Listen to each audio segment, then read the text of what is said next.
Praise the lord. అనేక మంది ఈ రోజున అప్పుల సమస్యల్లో అప్పు ఇచ్చో అప్పు తీసుకొని బాధపడుతూ ఉన్నారు.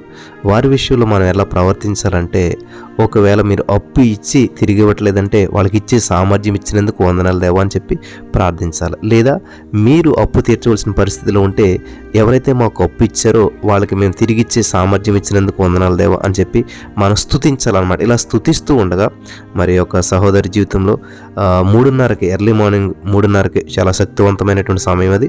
ఆ సమయంలో వచ్చి దేవుని స్తుతించి మరి మహిమపరుస్తూ ఉండగా ఆ యొక్క ఇచ్చినటువంటి డబ్బులు వాళ్ళే పిలిచి ఎలాగిచ్చారో ఒక అద్భుతమైన సాక్ష్యాన్ని మనం విందాం. Praise the lord brother. నా పేరు హెప్సిబా.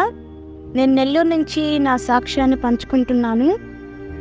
నా సాక్ష్యం ఏంటంటే, లాస్ట్ ఇయర్ ఏప్రిల్ నెలలో మా అమ్మ వాళ్ళ చిన్నప్పటి ఫ్రెండ్ ఒక ఆమె ఉంది. ఆమె అప్పుల్లో చాలా ఇరుక్కుపోయిందని అంటే, మా మదర్ నా గోల్డ్ అంతా కుదవ పెట్టి ఆమెకి 1.5 lakh అమౌంట్ అయితే ఇచ్చింది. సో ఆమె 2 months టైం పెట్టింది ఇచ్చేస్తాను అని. 2 months అయింది, 3 months అయింది, టోటల్లీ 9 months అయిపోయింది. డబ్బులు అడుగుతుంటే మా మీదకి రివర్స్ అయిపోతుంది. నేను ఎర్లీ మార్నింగ్ 3:30 ప్రేయర్లో పాల్గొన్నాను 1 day. ఆ రోజు ప్రార్థన చేశాను.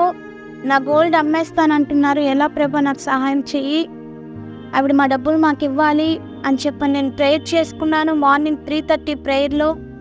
అండ్ అలాగే నైట్ 8 గంటలకు వచ్చే ప్రేయర్లో కూడా నేను పాల్గొంటాను.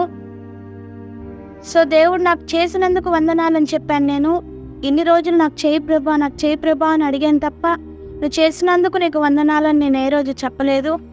సో మీరు చెప్పిన రీతిగా, జాషువా బ్రదర్ గారు చెప్పిన రీతిగా నేను దేవా నువ్వు నాకు ఇచ్చినందుకు వందనాలని చెప్పని నేను చెప్పడం ప్రారంభించాను.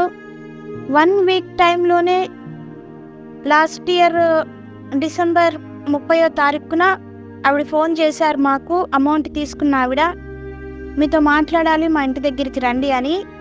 సో నేను మా అమ్మగారు వెళ్ళాము వాళ్ళ ఇంటి దగ్గరికి. ఏంటి అని అడిగినప్పుడు మా అమౌంట్ అయితే మాకు 1.5 lakh ఆమె మా డబ్బు మాకు ఇవ్వడం జరిగింది. సో దేవుడి నామానికే మహిమ. దేవుడు ఇచ్చాడని నేను అన్నప్పుడు నిజంగానే ఆవిడ మా డబ్బులు మాకు ఇచ్చింది. నా గోల్డ్ అంతా నేను విడిపించుకున్నాను. సో దేవునికి వందనాలు. ప్రేయర్ చేసిన మీ అందరికీ కూడా నా వందనాలు.